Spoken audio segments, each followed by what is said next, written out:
Highlights of Kalyanamala, presented by Casa Grande, building aspirations, powered by Pariware, always in fashion. Pothi Silks, Alayam of Silks, Aroma, the range of premium food products. Kaveri ஆறு ஓடுகிற இந்த மண்ணில் தமிழாறு ஓடுவதை கொண்டாட வந்திருக்கிற திருச்சி வாழ் மக்கள் அனைவருக்கும் என்னுடைய பணிவான வணக்கம். அவ்வளோ நேரம் காத்திருந்து கரெக்டா நம்மளோட ஸ்டாப் வரும்போது தூங்கிட்டானா அவன் ஏமாளி. மழை பெய்யாத அன்னைக்கு லீவை விட்டுட்டு மழை கொட்டும் போது லீவு விடலைன்னா பிள்ளைங்க ஏமாளி. நம்ம மாமரத்துல காய்க்கிற மாங்காய் நமக்கு மட்டும்தான் நினைச்சானா அவன் ஏமாளி. காக்கா நரி கதையில பாட்டி தான் ஏமாளி. ஒரு வீடுன்னு வந்துட்டா பெத்தவங்க தான் ஏமாளி. எதிரணியில 2 பேர் பேசினாங்க, ரொம்ப நல்லா பேசினாங்க. அதுல தம்பி ஹரிபாலகிருஷ்ணன் பேசும்போது சொன்னார், இன்னைக்கு பெத்தவங்க எவ்வளவு புத்திசாலி தெரியுமா, பிள்ளைகளை வீடியோ எடுத்து சோசியல் மீடியால ரீல்ஸா போடுறாங்க.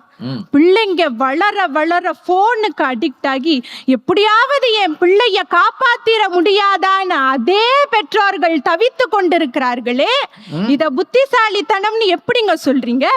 அவங்களே பாம வைப்பாங்களாம், அவங்களே எடுப்பாங்களாம், அத புத்திசாலித்தனம்னு வேற இவங்க சொல்லுவாங்களாம். பிள்ளைகள் கனவை நோக்கி பயணிக்க பெற்றவர்கள் துணையா இருக்காங்க, நல்ல விஷயம் தாங்க. ஆனா பிரச்சனை எங்க தெரியுமா, பிள்ளைகளோட கனவு மாறிக்கொண்டே இருக்கு. அந்த வயசுல நான் தான் அப்படி சொல்லிட்டேன், நீயாவது என்ன சரி பண்ணிருக்க கூடாதா? அறிவு இருக்காதா? உன்னாலதான் என் வாழ்க்கையே போச்சு. எது நடந்தாலும் நரி பேர்ல எழுது, ஓட்டேரி நரி பேர்ல எழுதுன்னு எல்லாத்தையும் பெத்தவங்க மேலேயே பழியா போடுறீங்களே. இது கூட தெரியாம நீல சட்டையை போட்டு உட்கார்ந்துருக்க. சரி, அவரை விடுங்க. பக்கத்துல அந்த வெள்ளை சட்டப்பா, பிள்ளைகள் உங்கள் வழியாக வந்தவர்கள், உங்களுக்காக வந்தவர்கள் இல்லை. அதைத்தாங்க நாங்களும் உங்களுக்கு சொல்றோம். பெற்றோர்கள் அவர்கள் வாழ்க்கையை வாழ வந்தவர்கள், உங்களுக்காகவே வாழ வந்தவர்கள் இல்லை. எவ்வளவு நாளைக்கு இங்க தாங்கிக்கிட்டே இருக்கிறது? என்ன பண்ணாலும் ஒரே வார்த்தையில முடிச்சிடறாங்க, எல்லாம் உன் கடமை தானே, தலை கீழா நின்னாலும் உன் கடமை தானேங்கிறாங்க. இன்னும் ஒரு படி மேல போய் தம்பி பேசுறாங்களே அதே மாதிரிதான் பேசுவாங்க. நீ என்ன பெரிய தியாகியான்னு கேக்குறாங்களே. இந்த பெற்றோர்கள் ஏமாளிகள் இல்லாமல் புத்திசாலிகள்னு எப்படிங்க சொல்ல முடியும்? அதுலயும் அவர் சொல்றாரு, முதியோர் இல்லத்துக்கு பெத்தவங்க விரும்பி போய் சேர்ந்துக்கிறாங்களாமா. எந்த ஊர்ல இதெல்லாம் நடக்குதுன்னு எனக்கு தெரியலங்கய்யா. முதியோர் இல்லத்துல போய் பெத்தவங்களை பார்த்தா, என் பையன் நல்லவன் தான், வந்தது அவ்வளோ சரியில்லை, நாங்களே தான் விரும்பி வந்து சேர்ந்துட்டோம்னா அது அவர்களுக்கு அவர்களே சொல்லிக் கொள்ளுகிற ஆறுதலாக இருக்கிற போது இந்த பெற்றோர்களை புத்திசாலிகள்னு எப்படி சொல்ல முடியும்? பிரக்யானந்தாவை பற்றி சொன்னார், நல்ல அருமையான செய்தி. பிரக்யானந்தா செஸ் சாம்பியன் ஆன உடனேயே என் பிள்ளையும் செஸ் சாம்பியன் ஆயிரணும்னு கொண்டு போய் செஸ் கிளாஸ்ல விட்டுட்டு, அவனுக்கு பிடிக்குதோ பிடிக்கலையோ தினமும் துரத்தி விட்டுட்டு வாசல்லையே உட்கார்ந்து இன்னும் சாம்பியன் ஆகல இன்னும் சாம்பியன் ஆகலன்னு உட்கார்ந்து இருக்கிற பெற்றோர்கள் ஏமாளிகள் இல்லாமல் எப்படி புத்திசாலிகளாக இருக்க முடியும்? பெற்றோர்கள் எவ்வளவு புத்திசாலியா இருந்தாலும், எவ்வளவு படிச்சிருந்தாலும் பிள்ளைகள்னு வந்துட்டா ஏமாளியாக மாறி போகிறார்கள். அதற்கு காரணம் பாசம், பாசம், பாசம் தான். பிள்ளைங்க சின்ன குழந்தையா இருக்கும்போது தடுக்கி விழுந்துட்டா ஒழுங்கா எந்திரிச்சு பத்திரமா நடன்னு சொல்லாம, ஐயோயோ தர தடுக்கி விட்டுருச்சான்னு ஒரு கம்பெடுத்து தரைய தட்டுறதுல ஆரம்பிக்கிறது பெற்றவர்களினுடைய ஏமாளித்தனம். பிள்ளைகளை கௌரவப்படுத்த, பிள்ளைகளை காப்பாற்றி கொள்ள பெற்றோர்கள் தங்களை தாங்களே ஏமாற்றி கொண்டிருக்கிறார்கள்ங்கிறது தான் உண்மை. வியாபார நிறுவனங்களும் அதே கதை தான். 4 ரூபா பலூனை 100 ரூபாய்க்கு யாரை நம்பி விற்கிறாங்க?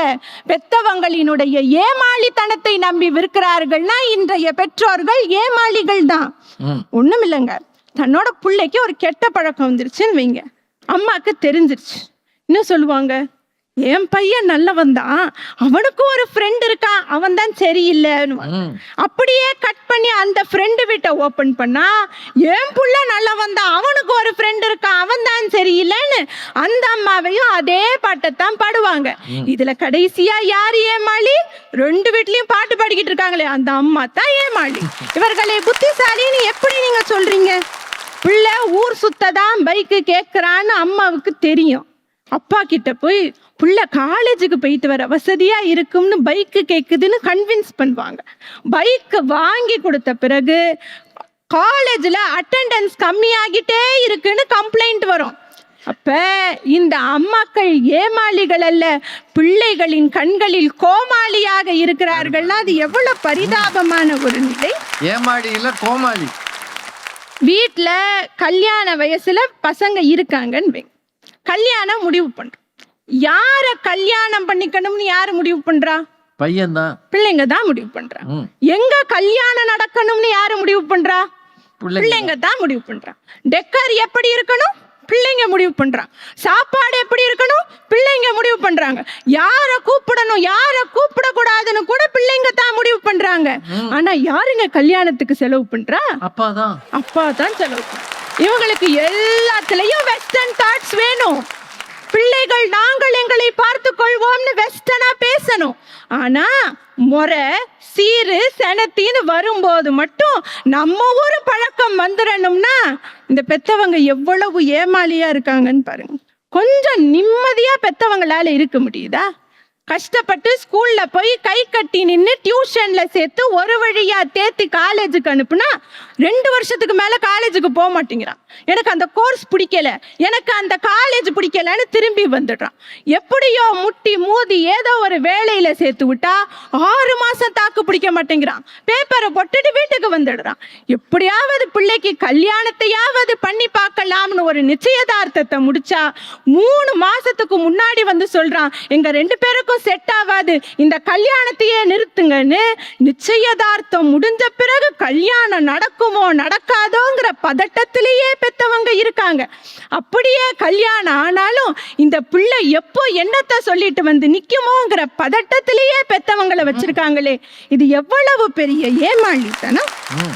ரிட்டையர்மெண்ட் ஆன உடனே கையில வர பணத்தை அப்படியே மொத்தமா பிள்ளைகள்கிட்ட தூக்கி கொடுத்துட்டு, கையில காசு இல்லைன்னா புள்ள சல்லி காசுக்கு கூட மதிக்காதுங்கிறதையே அப்புறமாக உணர்ந்து கொண்டு அந்த வீட்டுல இருக்கவும் முடியாம வெளியேறவும் முடியாம விழிப்பிதுங்கி கொண்டு ஏமாளியாக நின்று கொண்டிருக்கிறார்கள் இன்றைய பெற்றோர்கள். இன்னைக்கு கூடங்க யாராவது டிப் டாப்பா ட்ரெஸ் பண்ணிட்டு வந்தா, பாத்தியா ரேமன்ஸ் மாடல் மாதிரியே இருக்கான்னு சொல்லுவாங்க. ரேமன்ஸ் என்கிற மிகப்பெரிய சாம்ராஜ்யத்தை ரொம்ப அடிப்படையில ஆரம்ப நிலையில பார்த்து பார்த்து உருவாக்கியவர் விஜய் பத் சிங்கானா. அவர் தன்னுடைய வாழ்நாளில் செய்த மிகப்பெரிய தவறுன்னு எதை சொல்றாரு தெரியுமா?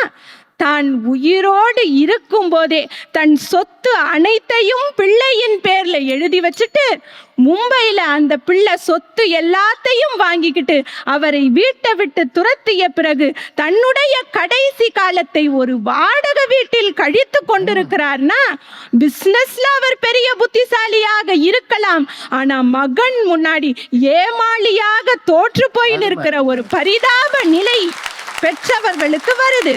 அதனால தான் மூத்த குடிமக்கள் நலன் பராமரிப்பு சட்டத்துல சொத்து எழுதி கொடுத்த பிறகு உங்களுடைய பிள்ளை உங்களை சரியாக பராமரிக்கவில்லை என்றால் எழுதிய உயிலை திரும்ப பெறலாம்னு அரசாங்கமே சொல்கிறதுன்னு சொன்னா, இந்த பெத்தவங்க எவ்வளவு பெரிய ஏமாளியா இருக்காங்க.